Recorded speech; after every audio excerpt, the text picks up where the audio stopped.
And there is the first day of the Ben Garcia show in the books. But number 2, let's get it rolling. Bradley Beal had some interesting post-game comments. Drew Petzing could be the next head coach of one Chicago Bears. How realistic is it? And also, I've got my eye on a couple of pass rushers to help improve this Cardinals defense. Let's jump right into it. I'll see you guys in a couple of seconds. The Ben Garcia show. Yeah. Best show in the land. Yup. Listen.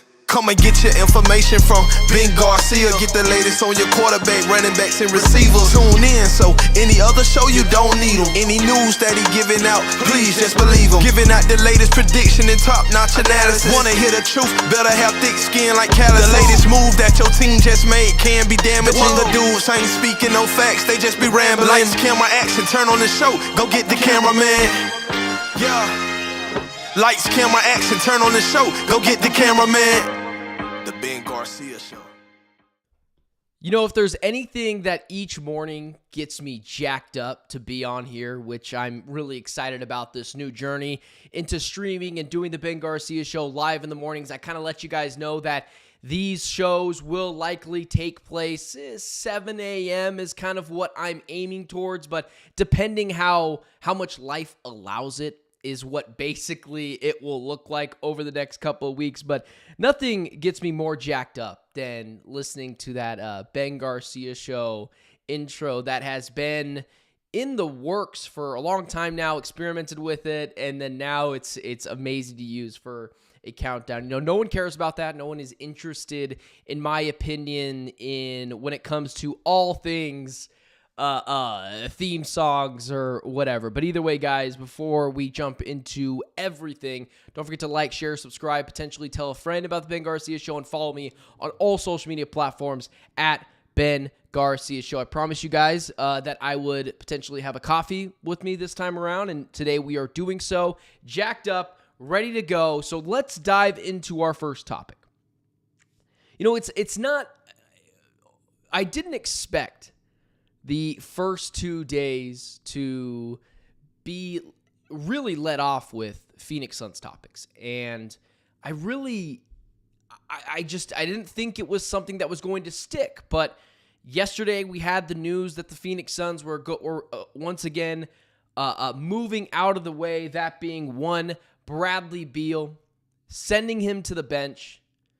And now what we have for this Suns team is some interesting post-game comments coming from Bradley Beal after last night's win against the 76ers. You know, as much as I want to come on here and take a victory lap on how I was right on the new look Phoenix Suns, the bench look of the Phoenix Suns, and what that could look like going forward, and Bradley Beal looked awesome last night coming off the bench, it was one game. And there is an argument to be made. Bradley Beal last night, who had 25 points, 3 rebounds, 2 assists, 5 assists. There is an argument to be made that it's a one-off and that Bradley Beal was just pissed off. He's coming off the bench. He wants to show everyone that he's a starter in this league. And it was very interesting because post-game, I do the show with Locked On Phoenix Suns, as you guys know, with my guy Brendan Clean, and we were discussing this game and how it could be a one-off or how it could be potentially for more things to come. And I was very excited about what I saw last night, seeing Bradley Beal come off the bench and have 25 points and 5 assists, until I heard what he had to say last night. We all just assumed that this Bradley Beal benching was consensual, that they were talked about it, that everyone kind of had a hand in this.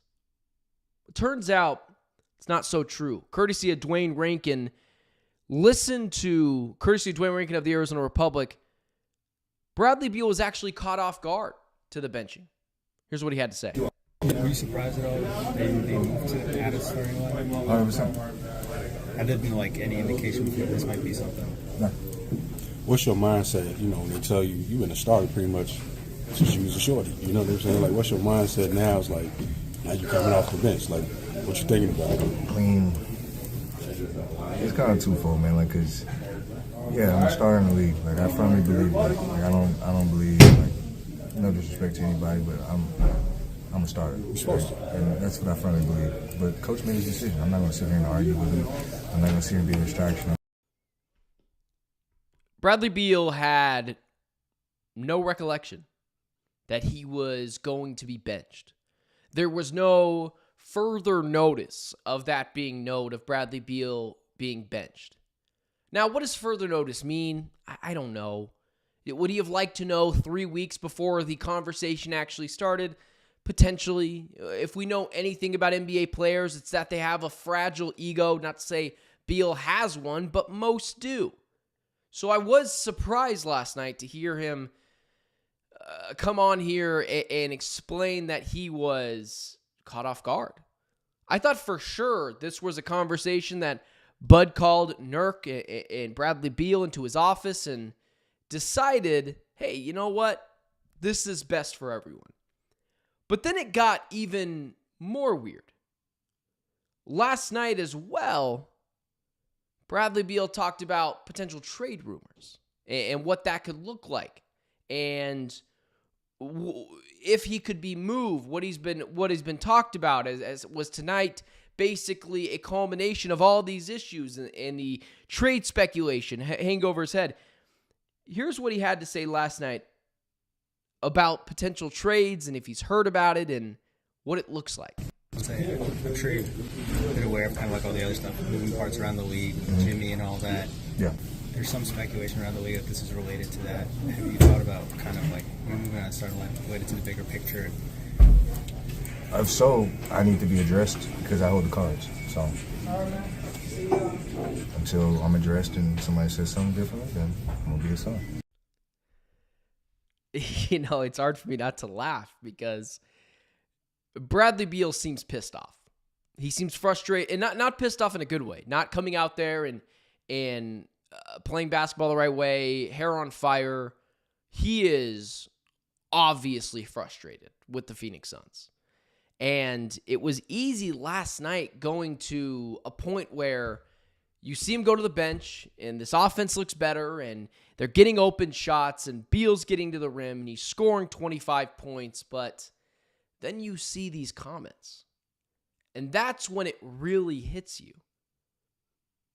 I'm not so sure Bradley Beal and Mike Budenholzer get along.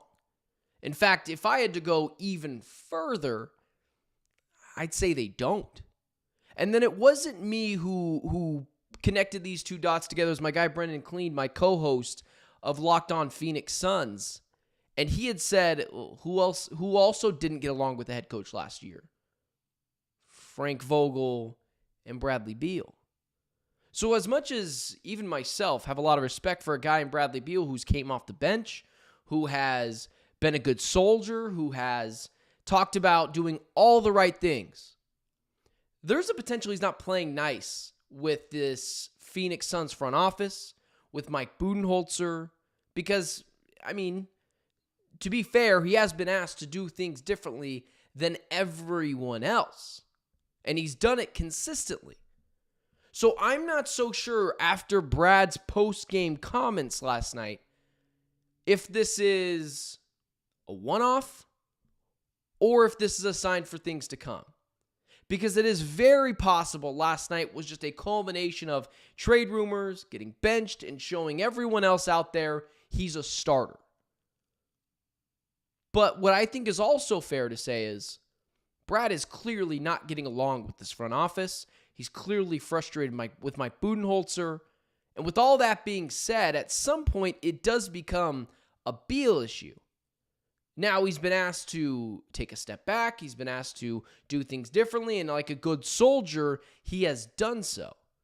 But if he's bickering with the front office again, it's a different front office, different head coach, same Bradley Beal.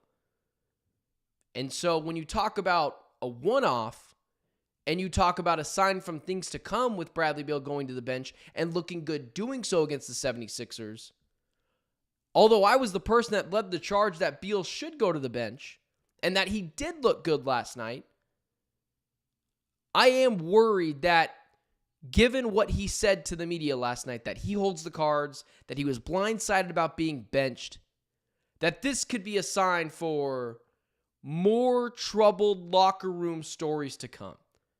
And it just continues to feed into this narrative that the Suns have an issue with culture, that they have an issue in their locker room, that they have an issue with each other. And Beal last night did not do anyone favors to push away some of those comments made yesterday. And it is genuinely worrisome at this point for Beal and the Suns. Because last night when we were talking about it on Locked On Phoenix Suns, Brendan brought up a good point when we were talking about it, which was, and it was something I kind of knew as well, this is, in case of emergency, break glass. The reason why I was so patient for the first 30 games of the season was, well, if you send Bradley Beal to the bench and that doesn't work, then nothing's going to work. So if this benching of Bradley Beal doesn't work, this is the emergency break glass scenario. You sent him to the bench. You tried everything else that you can do. If this doesn't work, you're either A, blowing it up, or B, just understanding that you will not only never be a championship contender, but you will never be a continuous playoff team, a perennial playoff team. So last night was very telling for that being of one Bradley Beal and what had happened last night. And I got to be honest with you, I was very surprised. I expected a joyous Bradley Beal postgame, understanding that he continued to buy in. He was the star of the night. He showed everyone what it took to be a good soldier, take less shots, take less three-pointers, come off the bench for goodness sake, and do it in style. But ultimately, at the end of the day, that is not what Beal decided to do postgame. It wasn't necessarily fire and brimstone, but it was a little concerning. And letting everyone know that he holds the cards and acting like, and potentially this is true, that trade rumors that are swirling this team, he hasn't been addressed by them, which I'm assuming he had been, but maybe he hasn't. It is definitely a concerning aspect for this team so far, dealing with what is a turbulent, to say the least, Phoenix Suns regular season that I thought at this point we were just past, but when one problem goes away, another one shows up with this Phoenix Suns team. All right, let's move on to yesterday. I didn't spend a lot of time on this. Truly, I didn't. Drew Petzing is going to be interviewing for the Chicago Bears head coaching position. And it felt like wishful thinking to myself, Cardinals fans. You know, I do consider myself a fan, but also I consider myself the self-proclaimed voice of Suns and Cardinals voice of reason. And I saw the news that Drew Petzing was going to be auditioning, interviewing as the head coach for the Chicago Bears. And I thought to myself, that's nonsense. That is 1,000% never going to happen. And then I got myself thinking, well, when have the Bears made a good decision? Yeah, it's been at least a while now, right?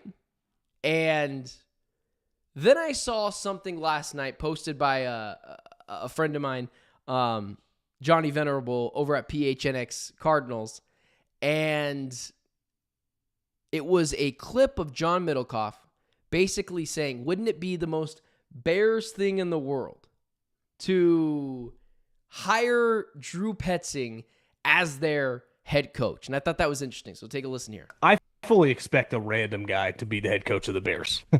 If I had to guess right now, it'd be like the Arizona Cardinals offensive coordinator. Someone, because that's typically, when you just look at the history, and up until Jim Harbaugh was hired with the Chargers, that was kind of there. You know, Brandon Staley, Mike McCoy, Anthony Lynn. I just think anytime you get Kevin Warren and you get Ryan Poles and you get a lot of people, who do I answer to? That's tough to overcome. I didn't put much stock into that Drew Petzing being the next head coach of the Chicago Bears into it, because if you watch the Cardinals this year, and I understand the Arizona Cardinals fan base, or the Arizona Cardinals is a diverse fan base, and the Arizona sports landscape is a diverse group of fans. So there's not exactly there's probably more Niners and Steelers and Raiders fans than there are Cardinals fans. But if you were paying attention to the Cardinals this year, and you look at the Drew Petzing candidacy for the Bears, you're like, no way. I know the Bears are dumb, but they're not that dumb. Because you can argue, although this offense, if I'm not mistaken, was the 12th ranked offense for the Arizona in the NFL this year, it felt like it had some real shortcomings. Whether it was the development of Marvin Harrison Jr., whether it was Trey McBride not getting a receiving touchdown till the second to last game of the season, whether it was when James Conner went out, the offense became stagnant, it became stale, it became hard to watch. It was so predicated on a nearly 30-year-old running back to save them week in and week out. And you say to yourself, there's no chance Drew Petzing takes this job. Or there's no chance Drew Petzing gets this job. I know the Bears are dumb, but they're not that dumb, right? And then you hear Middlecoff last night with Colin Cowherd talking about it. And it would be the most Bears thing in the world to hire a guy like Drew Petzing to be their head coach. And why is that? Why does that make sense to me? Why does it ring a bell? It's pretty obvious. They have a owner in Kevin Warren who is incredibly meddling. They have a GM who, outside of one really good trade with the Carolina Panthers, fleecing them and ultimately getting Caleb Williams, is a buffoon of a GM as well. They want someone that they can control, but they want to appease the offensive crowd. The go hire an offensive guy. Okay, Drew Petzing's an offensive guy, but what's the identity of the Chicago Bears? Tough, hard-nosed football. We love defense. We can't stop talking about the 85 Bears. Well, you want an offensive guy that plays a brand of hard-nosed, smash-mouth football? It is Drew Petzing. Now, how effective is that brand of smash-mouth football? I would argue not very effective at all, especially if your running back goes out. But if you're a defensive culture, but you want to appease the offensive crowd, you get a guy like Drew Petzing in here who runs the ball all the time. The passing game is second.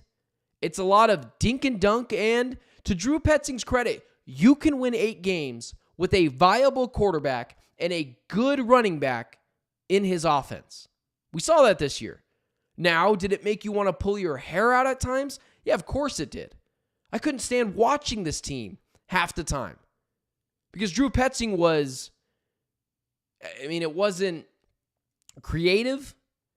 It was a very stale offense that was predicated on the running game and that was very, very minimal on deep shots down the field. Didn't trust his quarterback. Now, maybe that changes.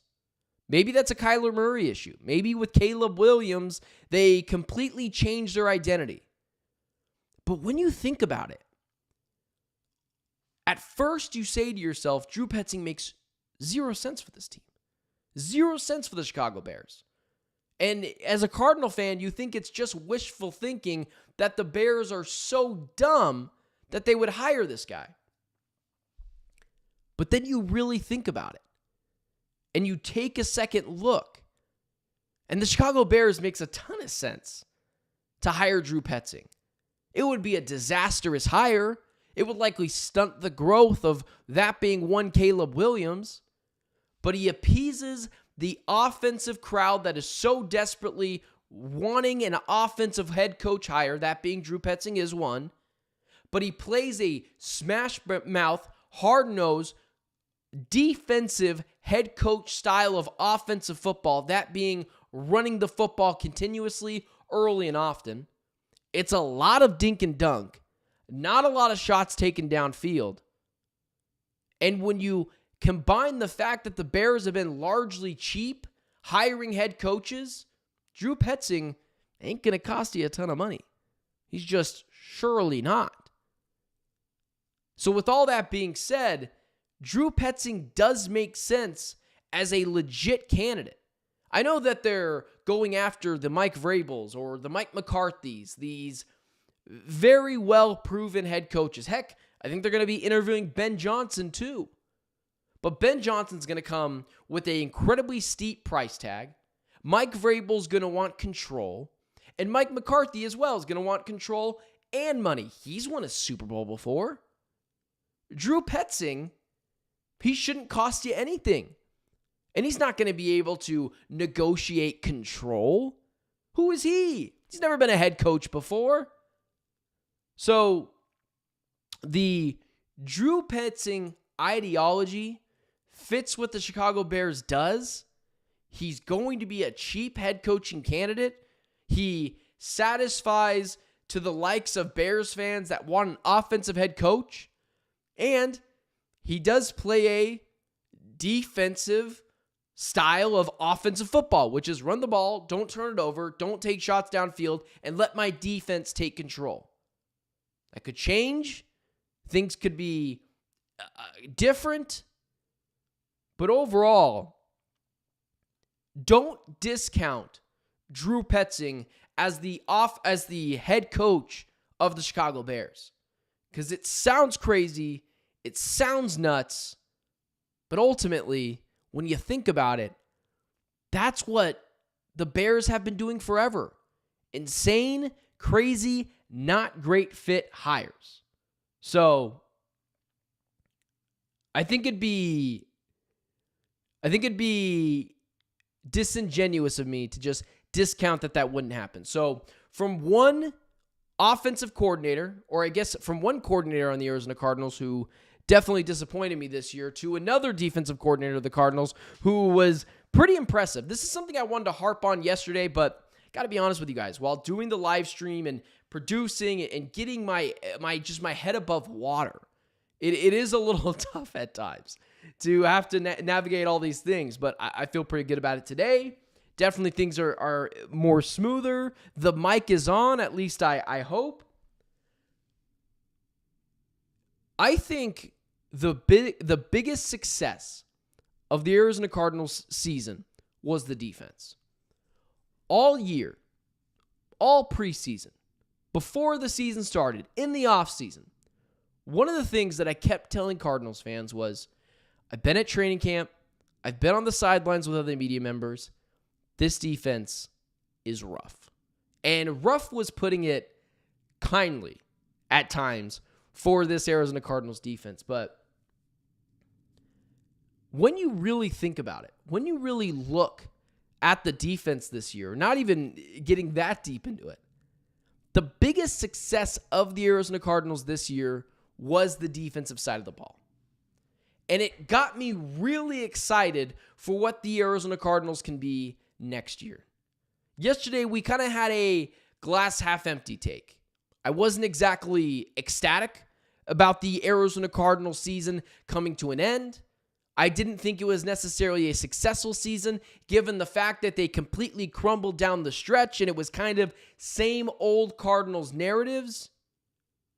But if you want a half full take, and even if you are so frustrated with the offense of the Arizona Cardinals and their shortcomings and the fact that there just felt like there was a lot of meat left on that bone, man, the defense that we all thought, including myself, was going to be horrendous this year was one of the better defenses in the NFL, not even post-bye, but the whole season. There was a point in the season where they didn't give up a touchdown at home for like a month. And this is with scrap heap guys. Budda Baker is the only star on this defense. If you want to throw Garrett Williams into that mix, go right on ahead. That's two really good players on an 11-man defense. One thing that should get you excited about this team is they have over $100 million in cap space. And they have the ability to go out there and go get other defensive players in free agency and potentially a trade. I went back and forth on this. What makes sense? What big trade makes sense for this Arizona Cardinals team this year defensively? And I got to be honest with you. Myles Garrett doesn't scratch the itch for me. Older guy, doesn't fit the timeline. No, I don't think it is crazy to think that his best years are indeed behind him, potentially. Not to say he won't be good next year or the year after that. But I think if you're the Arizona Cardinals, you're not targeting a guy like Micah Parsons. I think you have to be realistic when it comes to these trade options. Myles Garrett doesn't make a lot of sense. He's going to cost a ton of draft capital. Micah Parsons, if the Dallas Cowboys are going to keep anyone, it's their stars. That's what they do. They're the Dallas Cowboys. They're the big brand of Texas football. They're not in the business of shooing away stars. Now, are they in the business of doing a bunch of other dumb things? Yes. I think if you're the Cardinals, you're going back to the Max Crosby well. I think if there's one guy that makes sense for this Cardinals defense and to trade significant draft capital for, and whatever, if he wants an extension too, I don't know what that looks like, you pay him as well. Max Crosby makes a ton of sense for this Cardinals team, now more than ever. Offensively, I know they had shortcomings, but they still won 8 games. If you can elevate the floor of this defense, if you can do that, that could change a lot of things for this Arizona Cardinals team. You go ahead and add a Max Crosby into this mix. Combine it with the fact that you have a defensive coordinator in Nick Rawlis and Jonathan Gannon who have been able to scheme up sacks artificially. You throw a guy like Max Crosby into that fold, that makes a lot of sense for this Cardinals team. Micah Parsons, not so much. Myles Garrett, not so much. Whether it's because of age or it just doesn't fit the timeline or just likely his best years are behind him in Myles Garrett or Micah Parsons, it just doesn't feel very realistic given the fact that the Dallas Cowboys are not in the business of giving up stars. Last year, I thought it was too early to go after that star pass rusher. I needed to see what they could do. But it's time to make a move defensively. And Nick Rawlis and Jonathan Gannon, who have been artificially coming up with sacks for this defense with no star players on it outside of Budda Baker, and I guess you could argue Garrett Williams, they have earned the right. The last time Jonathan Gannon had competent pass rushers, it's not like he squandered that opportunity.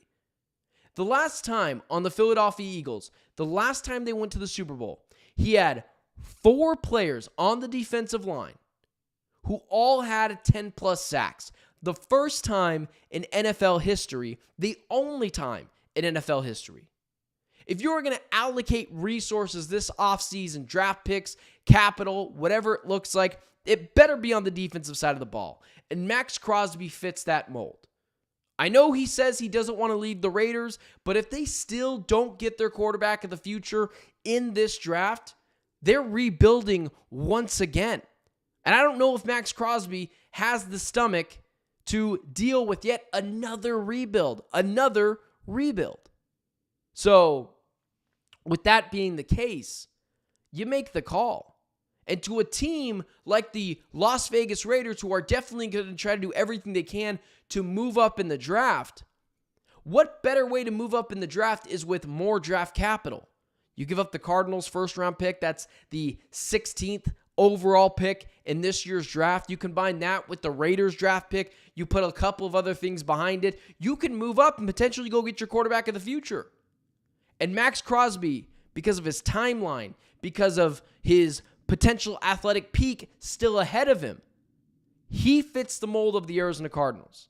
And what this team needs is a pass rusher that can do that can unequivocally raise the floor of this defense.